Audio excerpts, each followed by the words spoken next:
Singer गाना गा रहे थे, इतना पंजाबी में समझ नहीं पाया, लेकिन उनका थीम ये था कि अगर हमें परिवर्तन चाहिए तो हमें कुछ करना होगा। यही था, कुछ गलत तो नहीं कह रहा हूँ। तो 4 दिन में थोड़ी थोड़ी पंजाबी में समझने लग गया हूँ, और 4 दिन रहा तो पंजाबी बोलने भी लग जाऊंगा, लेकिन आप लोग वो उसे सुन नहीं पाओगे, वो मेरी पंजाबी। तो ये कुछ है क्या?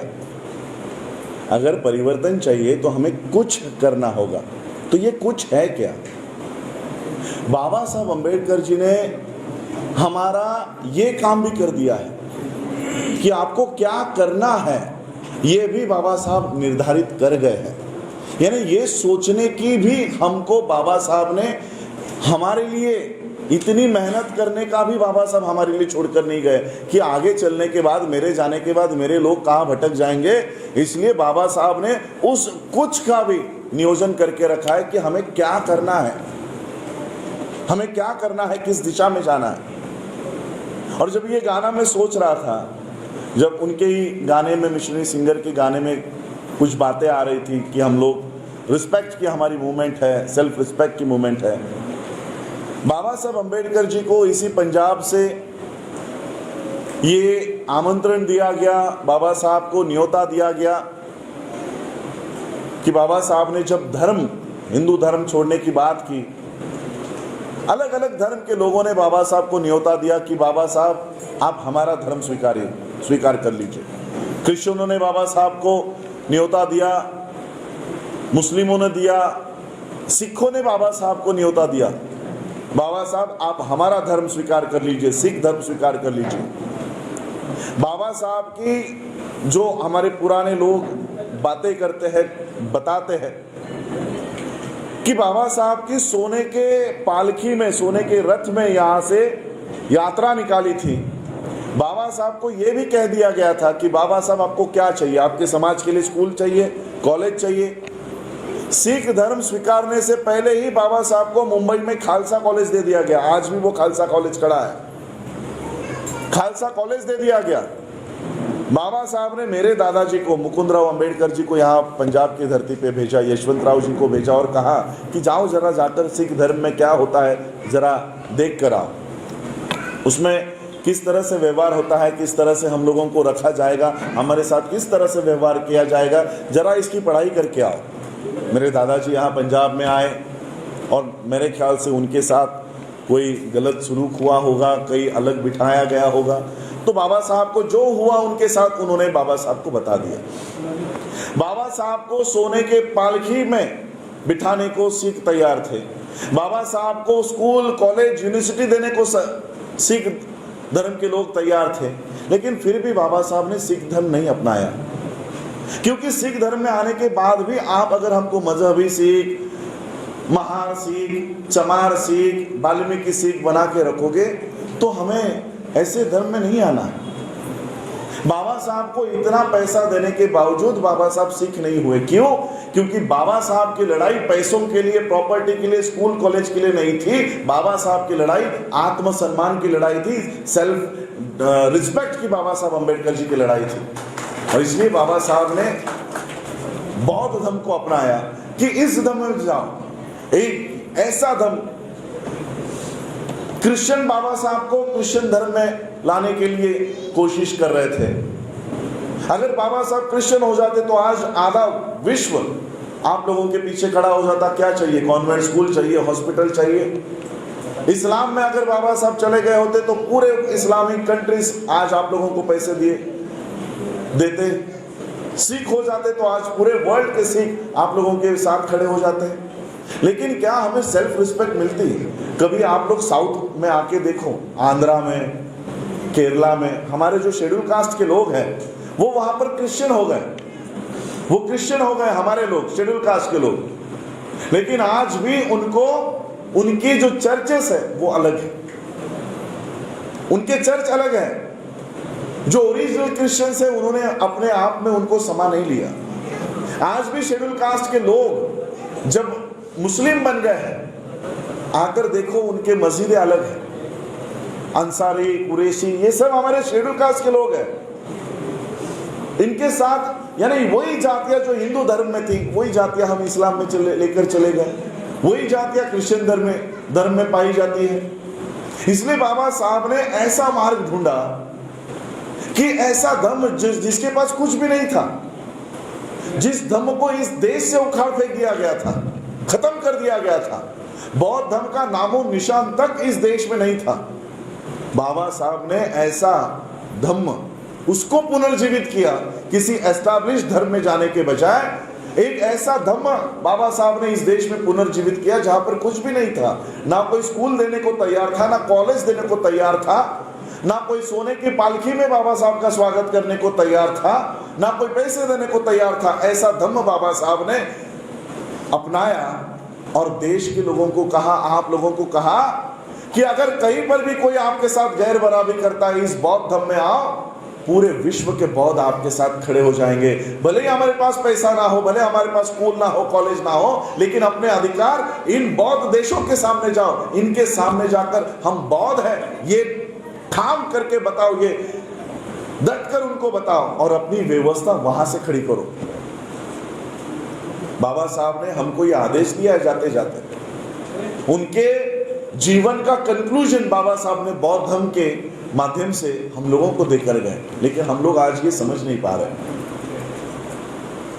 थोड़ी आज अब बाबा साहब के जीवन के ऊपर, जीवनी के ऊपर बातें कर रहे हो। मैं समरी में बाबा साहब का जीवन आपके सामने रखना चाहता हूं। क्यों बाबा साहब ने अलग अलग धर्मों में जाने के बजाय बौद्ध धर्म क्यों स्वीकारा? बाबा साहब की मूवमेंट, चाहे वो सोशल हो, एजुकेशनल हो, रिलीजियस हो, ये समराइज्ड वे में मैं आप लोगों को बताना चाहता हूं।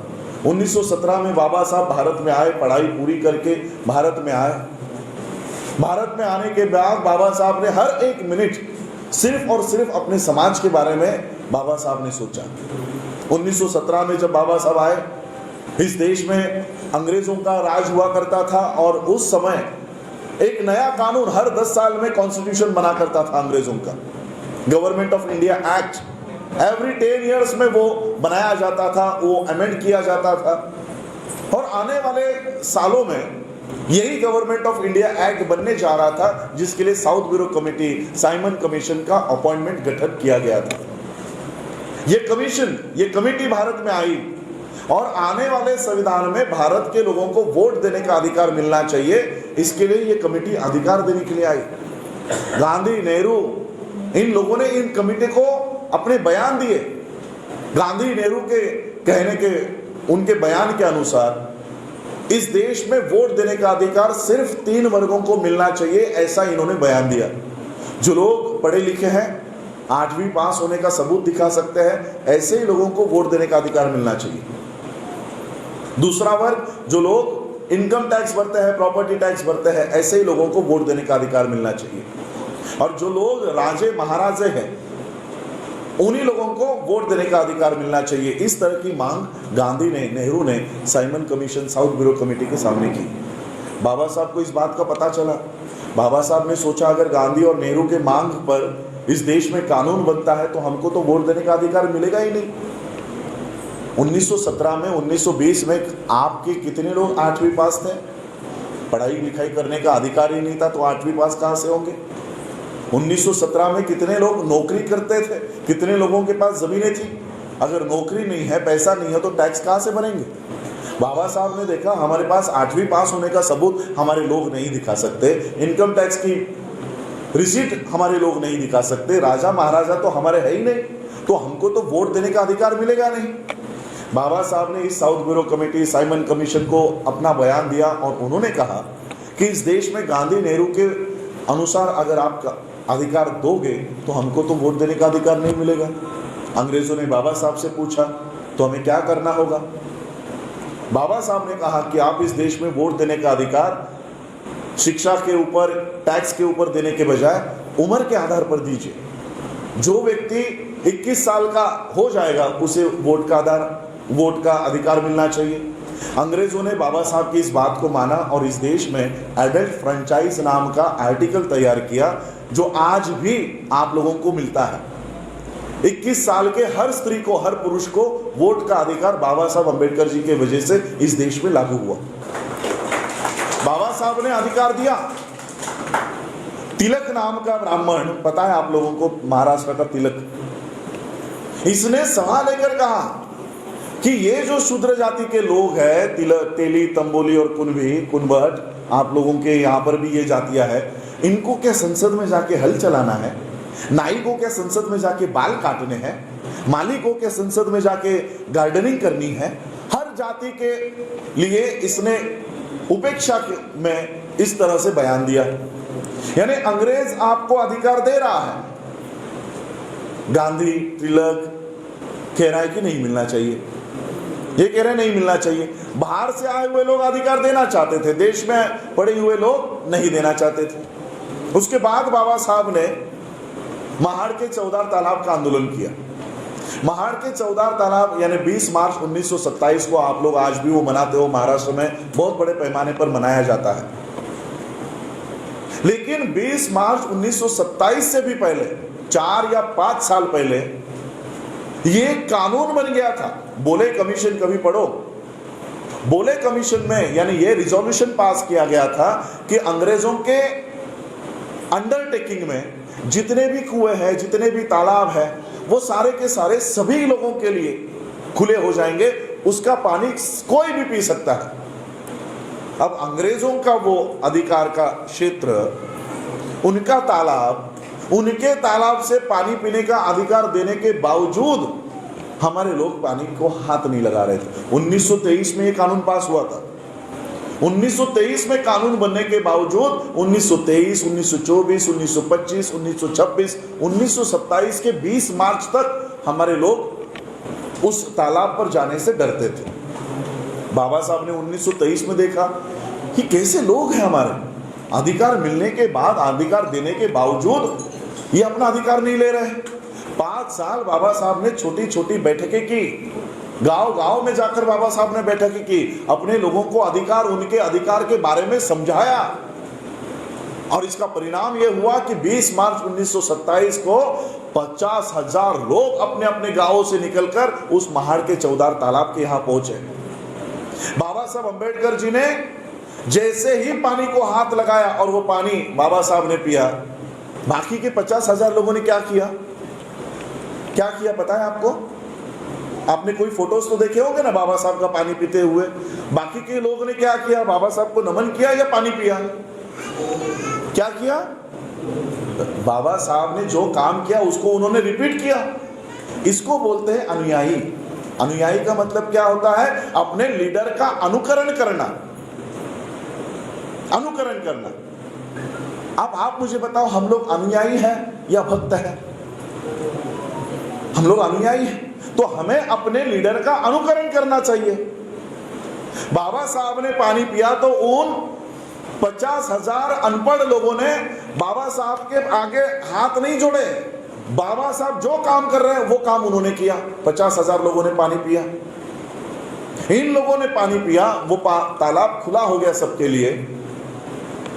दूसरे ही दिन वहां के ब्राह्मणों ने कोर्ट में केस डाल दी कि ये तालाब अंग्रेजों का नहीं है, ये हमारा है, और इसलिए इस तालाब पर इन अछूतों को आने से रोका जाए।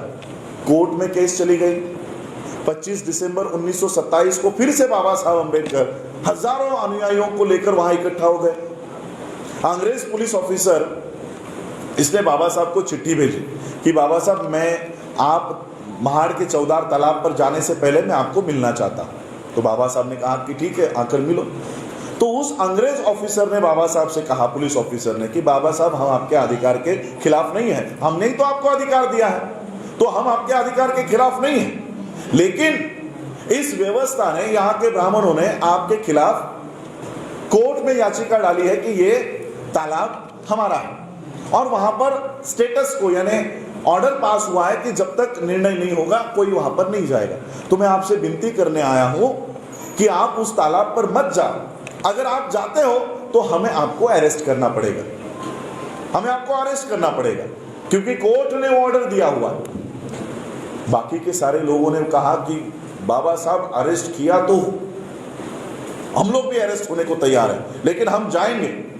लेकिन बाबा साहब ने कहा नहीं, हम नहीं जाएंगे, क्योंकि ये व्यवस्था क्या करना चाहती है? लड़ाई ब्राह्मणों की और अछूतों की है, लड़ाई सवर्णों की और शूद्रों की है। ये लड़ाई को सरकार की और हमारी लड़ाई बनाना चाहते हैं। इसलिए बाबा साहब ने फिर से अपने आंदोलन की दिशा बदली और बाबा साहब ने कहा कि पानी पीने के बजाय जो व्यवस्था हमको पानी पीने से रोकती है उसको हम जलाएंगे। और 25 दिसंबर 1927 को बाबा साहब ने मनुस्मृति को उसी महाड़ के तालाब के बगल में मनुस्मृति को जलाया। बाबा साहब ने अंग्रेजों को या कोर्ट के ऑर्डर को नहीं जलाया।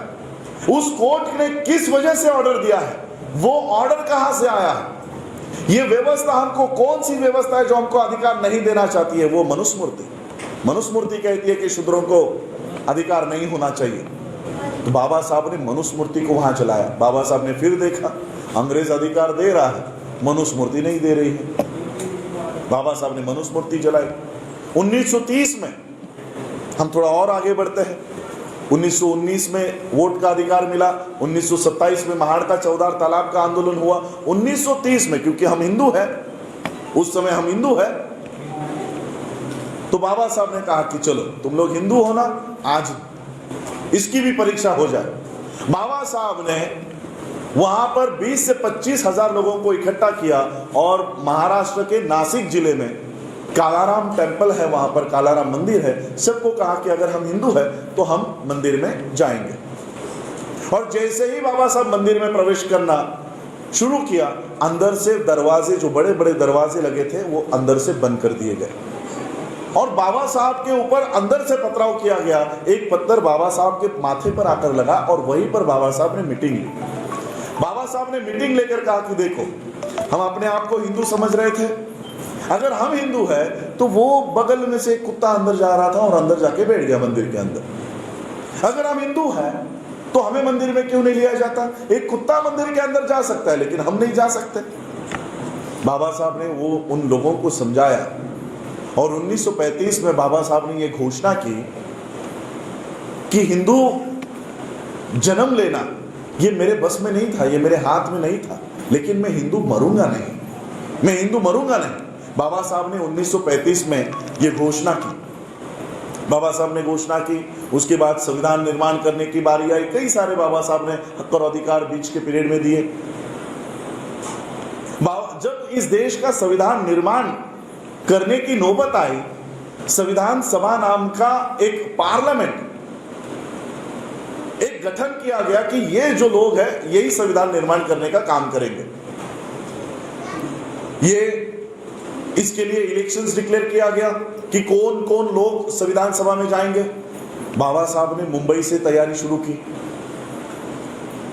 बाबा साहब मुंबई से संविधान सभा के सदस्य के लिए इलेक्शन के लिए खड़े हुए। नेहरू और पटेल ने आकर बाबा साहब से कहा कि बाबा साहब, हमने सुना है आप संविधान सभा में जाना चाहते हो, संविधान सभा में जाने की तैयारी कर रहे हो, लेकिन हम आपको ये बताने के लिए आए हैं कि संविधान सभा के दरवाजे ही नहीं, खिड़कियां भी हमने आपके लिए बंद रखी है, आप कैसे आओगे संविधान सभा में? बाबा साहब उनकी what Congress and Gandhi have done to the untouchables, ये किताब अगर पढ़ते हो तब आपको पता चलेगा कि बाबा साहब कितना संघर्ष कर रहे थे कि इस देश का जो संविधान बनने वाला है, अगर उसमें मैं नहीं गया तो मेरे लोगों के हक और अधिकार में कैसे सुरक्षित कर पाऊंगा। बाबा साहब अंग्रेजों को समझा रहे हैं कि हमारे लोगों का प्रतिनिधि अगर इस संविधान सभा में नहीं होगा तो इनके हक और अधिकार की लड़ाई, इनके हक और अधिकार की बातें कौन करेगा। बाबा साहब की इस व्यथा को पश्चिम बंगाल में बैठे हुए जोगेंद्रनाथ मंडल इन्होंने देखा और बाबा साहब को वहां बुलाया कि बाबा साहब, ये लोग आपको मुंबई से चुनकर नहीं आने दे रहे, आप बंगाल में आइए। बाबा साहब को बंगाल में बुलाया और उनका चुना हुआ एक कैंडिडेट, उसको सीट खाली करवाई और वो सीट बाबा साहब को दी और बाबा साहब को संविधान सभा में भेजा। 298 मेंबर्स में से एक थे बाबा साहब। ड्राफ्टिंग कमेटी के चेयरमैन पद पर कैसे पहुंचे बाबा साहब? 9 दिसंबर 1946 की डिबेट कभी पढ़ लो। जब इस संविधान सभा का कामकाज शुरू हुआ, इस संविधान सभा के कामकाज में नेहरू ने कोई रिजोल्यूशन रखा, नेहरू ने कोई प्रस्ताव रखा, उस पर डिबेट शुरू हो गई और डिबेट शुरू होने के बाद वहां पर झगड़ा शुरू हो गया, पूरा संविधान सभा में गड़बड़ी मची हुई थी। ऐसे में डॉक्टर राजेंद्र प्रसाद बाबा साहब को कहते कि बाबा साहब अभी आप अपनी बात रखो। इतनी भीड़, इतने शोरगुल में बाबा साहब ने सोचा कि इतने आवाज में मेरी आवाज कौन सुनेगा, इतने शोर में मेरा कहना कौन सुनेगा। लेकिन फिर भी बाबा साहब खड़े हुए। 10 मिनट का समय बाबा साहब को दिया गया था, और जैसे ही बाबा साहब ने अपनी बातों को कहना शुरू किया, जो लोग शोर कर रहे थे, जो लोग आवाज कर रहे थे, वो शांत होकर बाबा साहब को सुनने लग गए। 10 मिनट का समय बाबा साहब को दिया गया था, आधे घंटे तक बाबा साहब का स्पीच चला, और सभी लोग जो शोर कर रहे थे शांत हो गए, और बाबा साहब जो बातें कह रहे थे उसको सुनने लग गए। और जैसे ही बाबा साहब सीट पर अपने बैठ गए, सभी सभागृहों ने ताली बजाकर बाबा साहब का स्वागत किया। उन तालियों में एक संदेश था कि हम 300 लोगों में एक व्यक्ति ऐसा उपस्थित है जो सारे सभागृहों का काम अकेला कर सकता है। देखते देखते बाबा साहब ड्राफ्टिंग कमेटी के चेयरमैन बन गए, लेकिन ज्यादा दिन तक नहीं रहे। बाबा साहब जिस कॉन्स्टिट्यूंसी से चुनकर गए थे, उस कॉन्स्टिट्यूंसी को नेहरू के बदमाशी के वजह से पाकिस्तान में डाल दिया गया। बाबा साहब इंडिया के मेंबर रहे नहीं, क्योंकि बाबा साहब भारत के संविधान सभा में ना रहे, इसलिए केवल पश्चिम बंगाल का भाग पाकिस्तान को दे दिया गया। जिस कॉन्स्टिट्यूंसी से बाबा साहब चुनकर आए थे, अब बाबा साहब भारत के संविधान सभा के मेंबर रहे नहीं, बाबा साहब की सदस्यता खत्म हो गई। बाबा साहब ने देखा ये नेहरू की बदमाशी है, ये जानबूझकर मुझे संविधान सभा से निकालना चाहता है, इसलिए मेरी कॉन्स्टिट्यूंसी को इसने पाकिस्तान में डाल दिया है।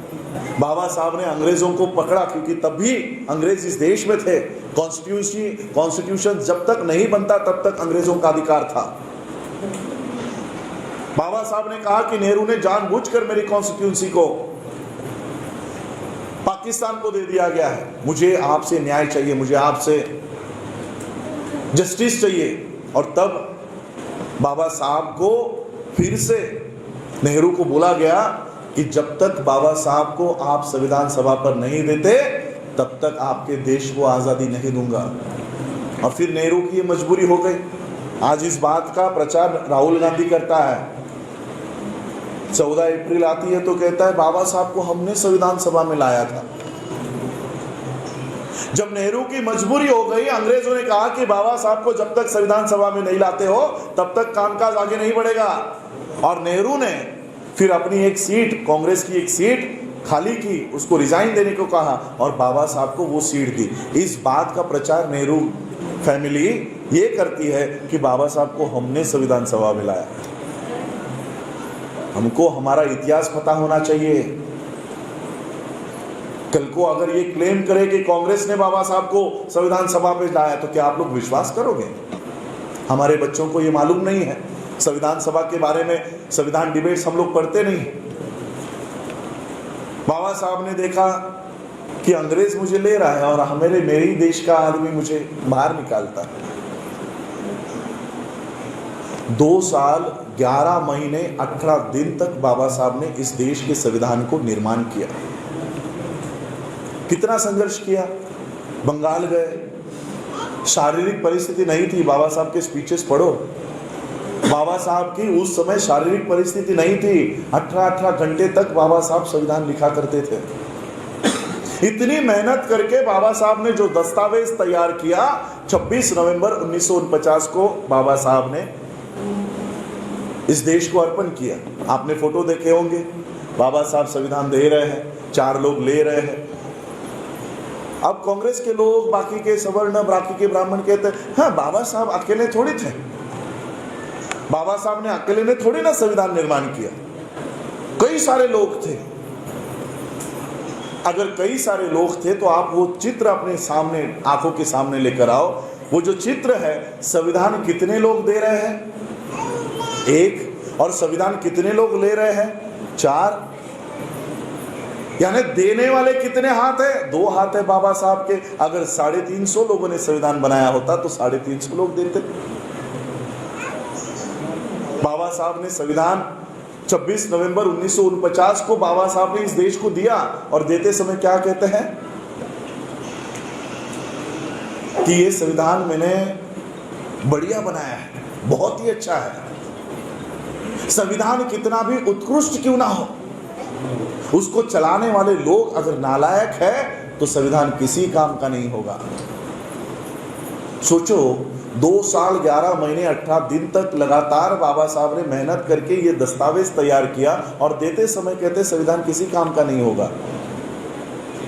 अगर उसको चलाने वाले हाथ ठीक नहीं है, अगर उसको चलाने वाले लोग ठीक नहीं है, तो संविधान का कोई उपयोग नहीं होगा।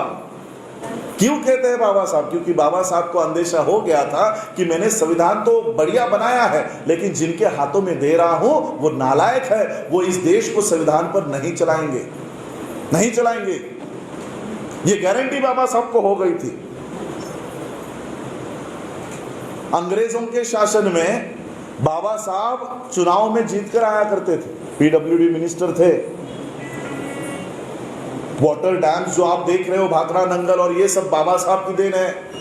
पब्लिक सर्विस कमीशन बाबा साहब की देन है।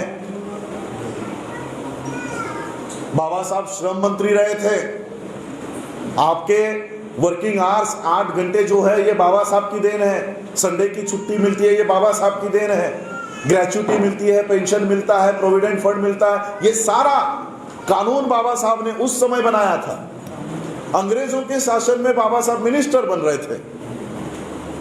1950 में संविधान लागू हुआ, 1952 में इलेक्शंस आई। बाबा साहब ने सोचा चलो मैं भी खड़ा होता हूं। 1952 में बाबा साहब इलेक्शन के लिए खड़े हुए। जिस व्यक्ति ने 2 साल पहले ही इस देश को संविधान निर्माण करके दिया है, और क्या क्वालिफिकेशन आपको चाहिए?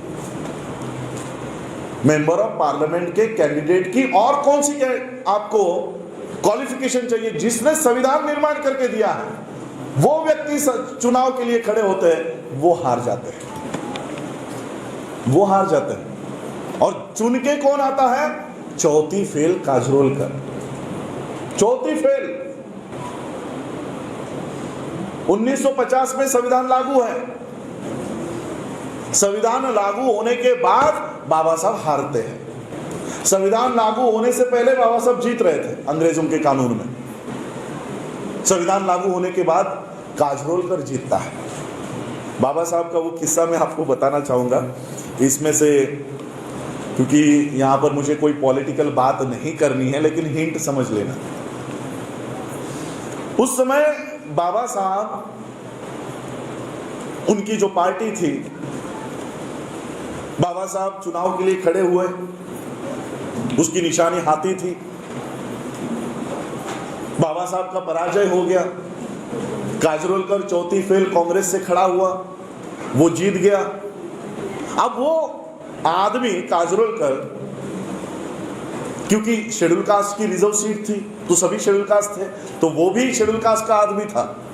तो बाबा साहब के पास आया, बाबा साहब मुझे कुछ आपके विरोध में चुनाव नहीं लड़ना था, लेकिन नेहरू ने मुझे 25,000 रुपए दिए, पैसे दिए, और आपके विरोध में मुझे खड़ा करने के लिए उन्होंने ही मुझे तैयार किया। मैं आपके विरोध में नहीं हूं। शाम को मेरे सत्कार के लिए सभा रखी गई है, आप भी उस सत्कार में आइए और मेरे लिए 2 अच्छे शब्द कहिए।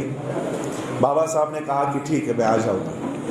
बाबा साहब उस काजरोलकर के सभा में गए, और सभा में बाबा साहब ने कहा, बाबा साहब की निशानी हाथी थी, बाबा साहब हार गए थे, हाथी एक अर्थ से बैठ चुका था। बाबा साहब ने कहा, काजरोलकर, हाथी अगर बैठा भी हो ना तो भी गधे से ऊंचा होता है, तो भी गधे से ऊंचा होता है। बाबा साहब का हाथी उस समय से बैठा हुआ है, जिसे खड़ा करके चलाने का काम मान्यवर काशीराम जी ने किया है। आज फिर हम लोगों की ये जिम्मेदारी है कि इस हाथी को बल दिया जाए और इसे पूरे देश भर में घुमाया जाए, इसे पूरे देश भर में दौड़ाया जाए। ये हमारी जिम्मेदारी है। बाबा साहब ने देखा जो लोग मुझे न्याय नहीं देते, 1950 में बाबा साहब जैसे कैंडिडेट हार जाते हैं। बाबा साहब ने सोचा जो लोग मुझे न्याय नहीं देते, मेरे समाज को क्या न्याय देंगे। मेरे साथ अगर इतना अन्याय करते हैं, मेरे जाने के बाद मेरे लोगों के साथ क्या करेंगे? मेरे लोगों के साथ क्या करेंगे? मैं अपने लोगों को इस व्यवस्था के आधार पर छोड़कर नहीं जा सकता। मेरे लोगों को इस नेहरू के सरकार के, मोदी के सरकार के हवाले नहीं करके जा सकता। मैं उस समय मोदी सरकार नहीं था, मैं सांकेतिक अर्थ में कहना चाहता हूं कि ये ब्राह्मणों के अधिकार में इनके हवाले बाबा साहब हमको करके नहीं जाना चाहते थे। अब करे क्या? देश तो आजाद हो चुका है, अंग्रेज तो आपके मदद के लिए आने नहीं वाले हैं। अंग्रेज आए तब जाके आपको शिक्षा का अधिकार मिला, अंग्रेज आए तब जाके आपको हथियार रखने का अधिकार मिला। मेरे दादा परदादा तो बाबा साहब होते हैं, लेकिन बाबा साहब के दादा परदादा मिलिट्री मैन थे, सैनिक थे। मनुस्मृति में हम लोगों को वेपन रखने का अधिकार नहीं था, अंग्रेजों ने हमको वेपन रखने का अधिकार दिया, ट्रेन किया, शिक्षा दी, कंपलसरी एजुकेशन था बाबा साहब को। अगर बाबा साहब को नहीं पढ़ाओगे तो पिता के सैलरी में से पैसे कट होते थे। कंपल्सन था मिलिट्री मैन के लोगों को। पेशवाओं ने क्या किया? बाबा साहब के पिताजी के बटालियन बंद करवा दी, इनको मिलिट्री में आने से रोका जाए। ब्राह्मणों ने मिलिट्री की एंट्री हमारी बंद करवाई, मिलिट्री बंद हो गई, एजुकेशन बंद हो गया, वेपन रखने का अधिकार भी चला गया, जिसे बाबा साहब ने फिर से एस्टैब्लिश करवाया। महार बटालियन नाम की बटालियन आज भी है। बाबा साहब के पिताजी उस बटालियन के मेंबर हुआ करते थे। बाबा साहब जब छोटे थे तब उनकी सर्विसेज बंद कर दी गई, और जब बाबा साहब बड़े हुए, बाबा साहब ने अपना इतिहास जाना, तब जाकर बाबा साहब ने फिर से इस बटालियन को शुरुआत किया। आज हमारे लोग फिर से उस मिलिट्री में हैं। बाबा साहब ने देखा, जो लोग मुझे अधिकार नहीं देते, मेरे लोगों को क्या अधिकार देंगे? इस व्यवस्था के स्वाधीन में मेरे लोगों को नहीं करके जा सकता। अंग्रेज तो हमारे मदद के लिए नहीं है। 1950 में बाबा साहब अम्बेडकर मंत्री होते हुए बाबा साहब वर्ल्ड फेलोशिप ऑफ बुद्धिस्ट के कॉन्फ्रेंस के लिए गए थे। पहली बार वर्ल्ड फेलोशिप ऑफ बुद्धिस्ट के कॉन्फ्रेंस में गए। 128 देशों का संगठन, 128 देशों के अलग अलग बौद्ध राष्ट्र, उनके बौद्ध प्रतिनिधि, उनके राष्ट्रपति, उनके प्राइम मिनिस्टर सब इकट्ठा हुए, और पूरे विश्व में बौद्ध राष्ट्रों में बौद्ध धर्म का प्रचार और प्रसार कैसे किया जाए, इसके लिए 5 दिन की कॉन्फ्रेंस आयोजित की गई। 1950 में बाबा साहब गए, 1954 में बाबा साहब गए और अपना पेपर वहां पर रखा, और बाबा साहब ने कहा कि आप लोग केवल बौद्ध राष्ट्रों में बौद्ध धर्म को प्रचार करके क्या करोगे? आपका देश तो पहले से ही बौद्ध है, आप तो पहले से बौद्ध हो, इसलिए आपको अगर बौद्ध धर्म का प्रचार करना है तो भारत में आओ। भारत बुद्ध का देश है, बुद्ध का जन्म स्थल है, आप लोग भारत में आओ। बाबा साहब ने 1954 में इन सभी लोगों को भारत में इनवाइट किया। वर्ल्ड फेलोशिप ऑफ बुद्धिस्ट के 128 देशों को बाबा साहब ने भारत में इनवाइट किया कि भारत में से बौद्ध धर्म की मूवमेंट चलाओ। 1956 में बाबा साहब ने 14 अक्टूबर 1956 को बौद्ध धर्म की दीक्षा ली।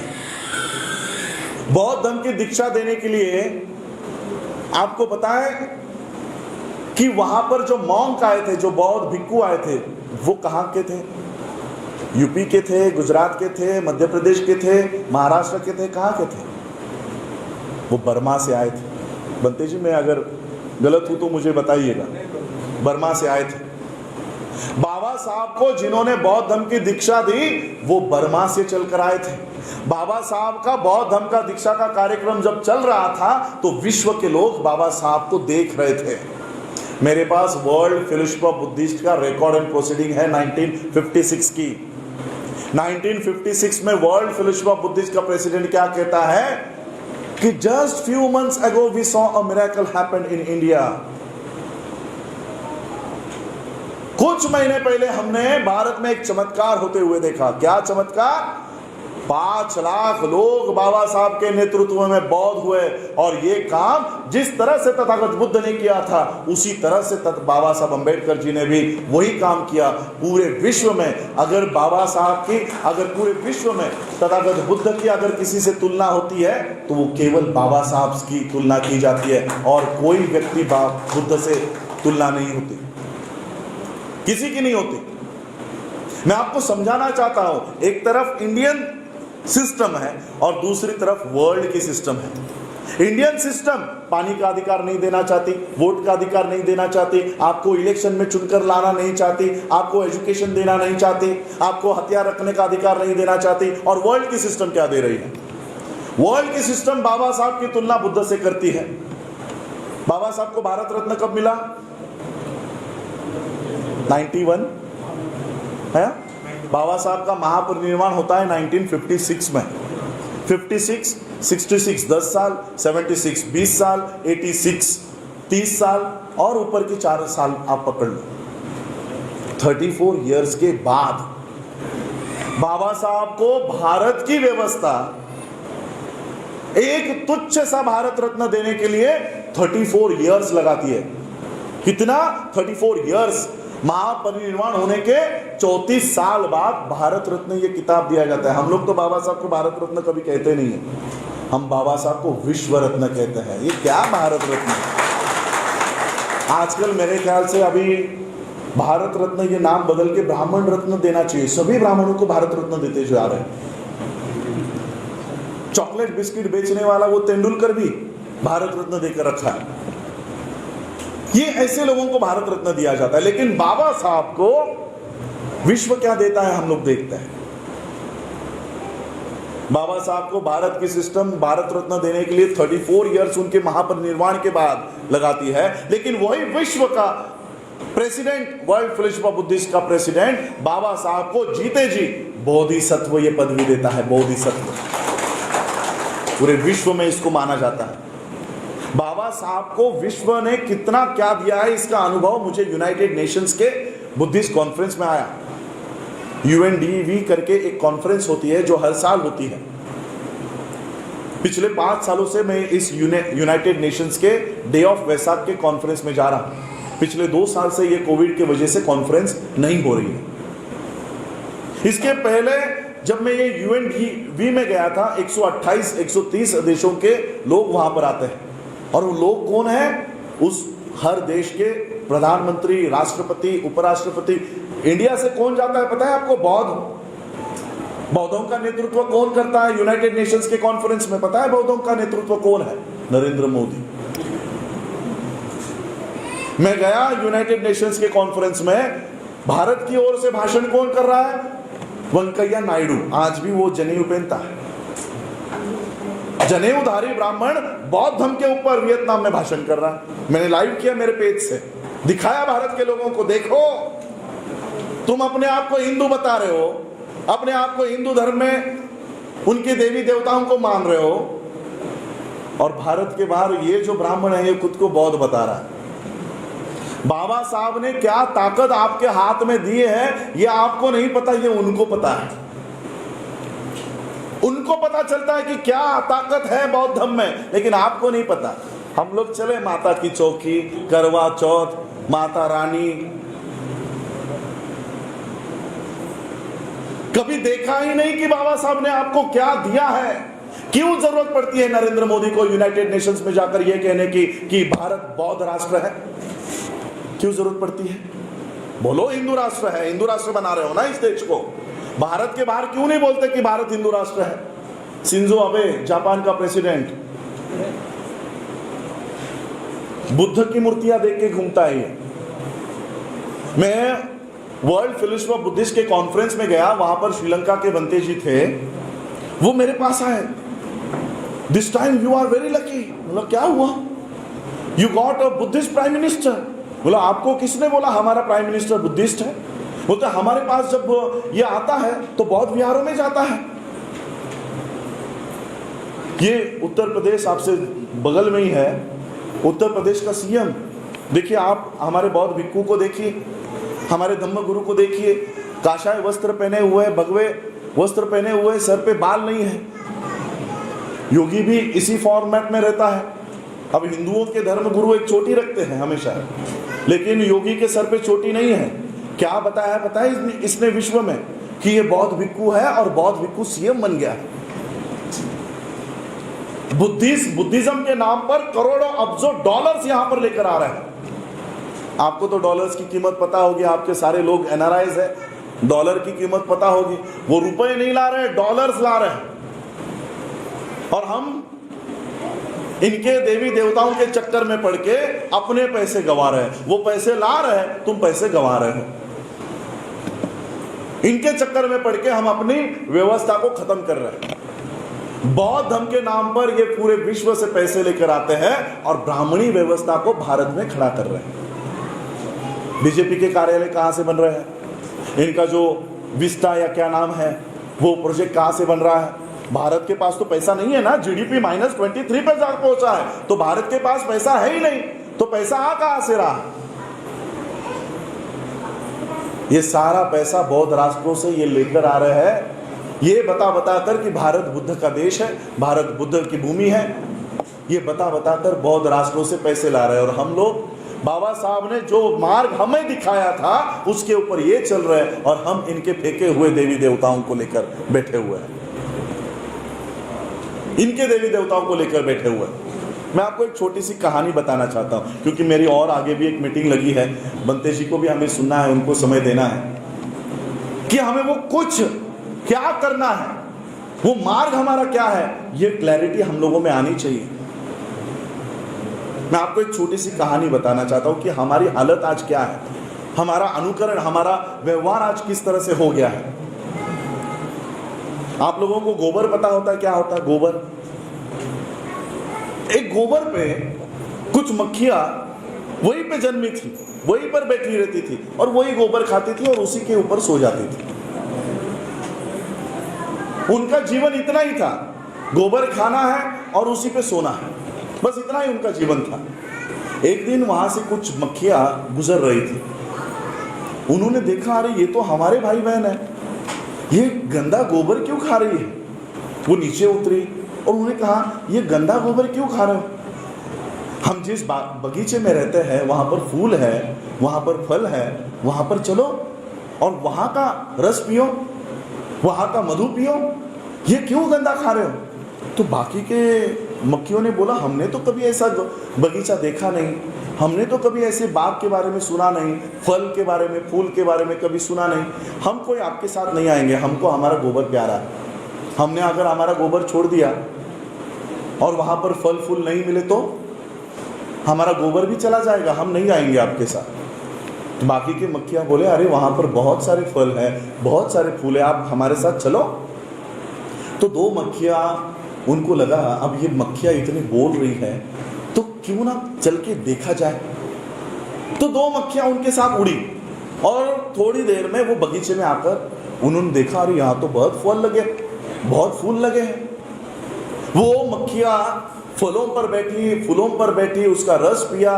पेट भरने के बाद उनको अपने गोबर पे बैठे हुए भाई बहनों की याद आ गई। अरे हमारे लोग तो उधर ही रह गए, हमारी मक्खियां तो उधर ही रह गई। तो ये दोनों वापस उड़ते उड़ते उस गोबर पर आई और उन्होंने कहा, अरे वहां पर तो सही में फल है, सही में फूल है, आज से हम इस गोबर को खाना छोड़ देते हैं, ये गोबर खाना छोड़ देते हैं। तो बाकी की मक्खियों के दिल में अभी भी शंका थी, संदेह था।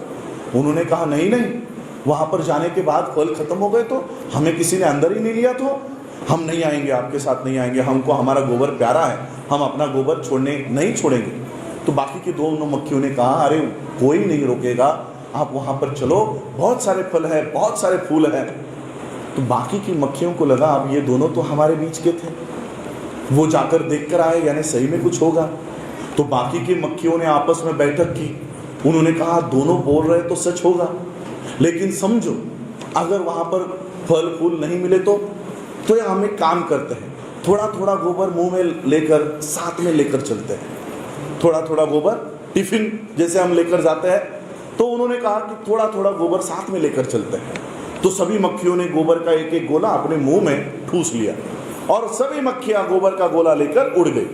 थोड़ी देर में बगीचे में आई, बाग में आई और आकर देखती है तो सभी और फल लगे हैं, फूल लगे हैं। वो वैसे ही कूद पड़ी और सब रस पीना शुरू किया। जैसे ही रस पीना शुरू किया उन्हें गंदा स्वाद आया। जी कितना गंदा फल है, कितना गंदा स्वाद है। तो दो मक्खियां बोली हमें तो अच्छा लग रहा है, एक काम करो दूसरे फल पर बैठ कर देखो, दूसरे फूल पर बैठ कर देखो। दूसरे फल का, दूसरे फूल का रस पीने के बाद फिर उनको गंदा स्वाद आने लग गया। दोनों मक्खियों को लगा कुछ तो गड़बड़ है। एक मक्खी आगे आई और बाकी के मक्खियों को बोला अपना मुंह खोलो, तो अपना मुंह खोलो। जैसे ही उन्होंने मुंह खोला अंदर गोबर का गोला वैसे ही था। हमारी हालत भी ऐसे ही है। बाबा साहब अम्बेडकर हमें इस बगीचे में लेकर आए, इस बाग में लेकर आए कि आओ यहाँ का मधु चखो, यहाँ का रस चखो। हम इस बाग में आते समय ब्राह्मणी धर्म के गोबर का गोला मुंह में रखकर इस बगीचे में आ रहे हैं। इस बगीचे में आते समय माता को लेकर आ रहे हैं, गणेश को लेकर आ रहे हैं, शंकर को लेकर आ रहे हैं, सबको लेकर आ रहे हैं। इसलिए इस बगीचे का ये रस आप लोगों को स्वाद नहीं दे रहा है, इसलिए स्वाद नहीं दे रहा। इसका स्वाद मोदी लेकर जा रहा है। मोहन भागवत की आप लोग ऑफिशियल वेबसाइट जाकर चेक कर लो। मोहन भागवत की भारतीय बौद्ध संघ नाम की एक ऑर्गेनाइजेशन है। जो आदमी इस देश को हिंदू राष्ट्र बनाना चाहता है उसकी बुद्धिस्ट ऑर्गेनाइजेशन है। 2018 में मेरे YouTube पे इंटरव्यूज है। सबसे पहले मैंने इन लोगों का पर्दाफाश किया। कहा यहां पर नहीं, वर्ल्ड फेलोशिप ऑफ बुद्धिस्ट के कॉन्फ्रेंस में। वहां के प्रेसिडेंट को बताया ये बुद्धिस्ट तो है ही नहीं। जो बौद्धों का यहां पर नेतृत्व कर रहे हैं, तिवारी, त्रिपाठी, शर्मा, टीका लगा कर आते हैं। बौद्ध वंदना शुरू है, पूरा हॉल खड़ा होता है, लेकिन ये लोग खड़े होकर रिस्पेक्ट नहीं देते। ऐसे लोग भारत के बाहर जाकर बौद्ध धर्म का नेतृत्व कर रहे हैं और हम लोग यहां लगे हैं इनके मंदिरों के चक्कर में। जो व्यवस्था बाबा साहब ने हमको दी, वॉल्यूम 18 पार्ट 3 बाबा साहब का पढ़ो। क्या लिखते हैं बाबा साहब? अगर इस देश की व्यवस्था तुमको न्याय नहीं देती है तो बौद्ध बन के विश्व के सामने जाओ, ये सारे बुद्धिस्ट कंट्रीज तुम्हारे साथ खड़े हो जाएंगे। इतनी बड़ी व्यवस्था देकर गए बाबा साहब। बाबा साहब को पता था संविधान बहुत अच्छा है, लेकिन जिनके हाथों में है वो तुमको संविधान के अधिकार नहीं देंगे, संविधान में लिखे हुए अधिकार नहीं देंगे। और इसलिए हमको अपनी व्यवस्था खड़ी करनी है, हमको अपनी व्यवस्था खड़ी करनी है। बाबा साहब ने 1956 में आपको बौद्ध धर्म में लाया। हम लोग आज भी उस मार्ग को देखने को तैयार नहीं है। आज इस देश में क्रिश्चियनों के कॉन्वेंट स्कूल है, उनके हॉस्पिटल है, सिखों के स्कूल है, मुस्लिम्स के मदरसे है। क्या बौद्धों का कोई कॉन्वेंट स्कूल आपको दिखाई दिया? क्या बौद्धों का कोई हॉस्पिटल दिखाई दिया? हमने अपनी व्यवस्था को निर्माण करने का कभी सोचा ही नहीं। आज भी हम अपने बच्चों को अपने कमाई से स्कूलों में भेजते हैं। क्या पढ़ाई करता है हमारा बच्चा? गुरु ब्रह्मा, गुरु विष्णु, गुरु देवो महेश्वर। हम अपने पैसों से हमारे बच्चों को ब्राह्मणी धर्म में ढकल रहे। जिस धर्म ने आपके ऊपर अन्याय किया, अत्याचार किया, हम अपने बच्चों को वहां ढकेल रहे। जाओ हमारा बच्चा लेकर जाओ। बच्चा पैदा किया आपने, उसको पाल पोस रहे हो आप, और वो काम किसके आ रहा है? ब्राह्मणी व्यवस्था के। क्यों आ रहा है? क्योंकि हमने अपनी व्यवस्था की ओर ध्यान नहीं दिया। हमने अपने घर में कभी झांक के देखा ही नहीं कि मेरे घर में क्या है। हम अभी भी दूसरे के मंदिर के बाहर बैठे हुए हैं। बाबा साहब ने जो बौद्ध धर्म का ये घर आपके लिए बनाया, आप आकर देखो उसके अंदर कितना क्या कुछ रखा हुआ है। मैं देख रहा हूं पंजाब में एक मूवमेंट चल रही है, लोगों को बताया जा रहा है अपने आप को बौद्ध मत लिखो। मैं देख रहा हूं, मैं बहुत सारे मैसेजेस मुझे आते हैं, वीडियोस देख रहा हूं। आने वाले जनगणना में बौद्ध मत लिखो। महाराष्ट्र में भी ये चल रहा है। बौद्ध लिखोगे तो रिजर्वेशन जाएगा, बौद्ध लिखोगे तो आपके एजुकेशन में रिजर्वेशन नहीं मिलेगा, आपको नौकरी में रिजर्वेशन नहीं मिलेगा। मुझे बताओ रिजर्वेशन कहाँ मिलता है? प्राइवेट स्कूल में कि सरकारी स्कूल में? सरकारी स्कूल में। सरकारी स्कूल है या खत्म हो गई? सरकारी स्कूलों के जगह पर रायन इंटरनेशनल आ गया। न्यू एजुकेशन पॉलिसी 2020 पढ़ो। सारे सरकारी जमीनों पर अब रिलायंस स्कूल बांधेगी, अंबानी स्कूल बांधेगा, पोद्दार आएगा, रायन इंटरनेशनल आएगा, कैम्ब्रिज आएगा। रिजर्वेशन है उस स्कूल में? उस स्कूल में रिजर्वेशन मिलने वाला है? नौकरियों में रिजर्वेशन है। कौन सी नौकरियों में? प्राइवेट नौकरियों में या पब्लिक सर्विस में? पब्लिक अंडरटेकिंग में ही है ना। तो इन 3 सालों में तो सारी पब्लिक अंडरटेकिंग, 3 महीनों में सारी पब्लिक अंडरटेकिंग बेच दी है। एयर इंडिया बेच दी, रेलवे बेच दिया, बैंक्स बेच दिए, पीएसयूज बेच दिया, इंडियन ऑयल बेच दिया, एचपीसीएल बेच दिया, बीपीसीएल बेच दिया। जहां पर आपके लोग नौकरी किया करते थे वो सारा बेच दिया। अब प्राइवेट में कौन आपको रिजर्वेशन देने वाला है? यानी हम लोगों को बौद्ध मत लिखो, क्यों? नौकरी जाएगी, वैसे ही खत्म की है। बाबा साहब का एक स्पीच है। बाबा साहब को एक पत्रकार ने सवाल किया कि बाबा साहब आप अपने लोगों को मिसगाइड कर रहे हो, इनको गलत राह पर लेकर जा रहे हो, इनको बौद्ध बनाकर आप इनको हक और अधिकार से वंचित कर रहे हो, इनका रिजर्वेशन चला जाएगा, इनका रिजर्वेशन खत्म हो जाएगा। आपको पता है कि आपके लोगों को मरा हुआ जानवर इसमें से 500 रुपया मिलता है, उसके सींग बेचने से, उसका मांस बेचने से, उसकी हड्डियां बेचने से। आप अपने लोगों को बोल रहे हो ये काम छोड़ दो, बौद्ध हो जाओ, तो आप अपने लोगों का नुकसान नहीं कर रहे हो? बाबा साहब ने कहा इसका जवाब अकेले में दूं कि सबके सामने दूं? पत्रकार ने कहा जैसे आप ठीक समझे। बाबा साहब ने पब्लिकली ये आज भी स्पीच 15 अक्टूबर 1956 का स्पीच लिखित है। बाबा साहब ने कहा कि ये पत्रकार कहता है कि मैं मेरे लोगों का नुकसान कर रहा हूं। आपको जो 500 रुपया मिल रहा था, 500 रुपया जो आपको मिल रहा था मरा हुआ जानवर खींचने का, मरा हुआ जानवर को साफ करने का, उसकी हड्डियां बेचने का, उसका मांस बेचने का, उसका 500 रुपया अब आपको नहीं मिलेगा। बाबा साहब ने कहा ये 500 रुपया मैं आपको देता हूं, ऊपर से मेरे तरफ से भी 500 रुपया देता हूं, ये गंदा काम तू करने को तैयार है क्या? उस ब्राह्मण को बाबा साहब ने पूछा ये काम तू कर, ये काम तू कर, हम बौद्ध बनते हैं, मैं मेरे लोगों का भला करने का मैं सोचता हूं। और बाबा साहब ने कहा कि डरो मत, आपका रिजर्वेशन चला जाएगा, इसके लिए डरो मत, आपके सारे अधिकार मेरे कोर्ट के खिसे में सुरक्षित है, आप डरो मत। हमने कभी बाबा साहब के उस खिसे में झांकने की कोशिश ही नहीं की कि उस खिसे में है क्या। आप रिजर्वेशन से नौकरी मांगोगे, लेकिन बौद्ध धर्म से नौकरी मांगने के बजाय नौकरी देने वाले बनोगे। पूरा विश्व भारत को बिजनेस देता है। बंते जी, जापान के लोगों को जब मैं मिला, वहां के बंते कहते हैं कि हम भारत की ओर पैर करके भी नहीं सोते। क्यों? क्योंकि भारत में बुद्ध का जन्म हुआ है, हम उस देश को इतना रिस्पेक्ट देते हैं। सोचो, जिस देश को सब बुद्धिस्ट कंट्रीज इतना रिस्पेक्ट देते हैं, क्या उस देश के बौद्धों के साथ ये पूरा विश्व खड़ा नहीं होगा? आज इस देश में जितने भी बिजनेस आते हैं, सीमेंस ले लो, जितने भी कंपनियां, बड़ी बड़ी कंपनियां हैं, ये सारे बुद्धिस्ट कंपनियां हैं, इस देश के लोगों को बिजनेस दे रही है। लेकिन वो बिजनेस जा किसको रहा है? अडानी को, अंबानी को। वो अपने आप को बौद्ध बता रहे हैं और सारा बिजनेस लेकर जा रहे हैं। इसलिए मैं हमेशा कहता हूं कि यहाँ पर SC, OBC, ST, अलग अलग जातियों में आइडेंटिटी लगाकर दलित बनकर घूमने से अच्छा है यहाँ पर जो अधिकार आप दलित के तौर पर मांग रहे हो, बौद्ध बनकर विश्व में जाओ और विश्व से अधिकार मांगो, वहां से अपने अधिकार मांगो। हम अपनी व्यवस्था खुद खड़े कर सकते हैं। इतना बड़ा रोल, इतना बड़ा काम बाबा साहब हमारे लिए कर गए हैं, हमें सिर्फ उसके ऊपर चलना है।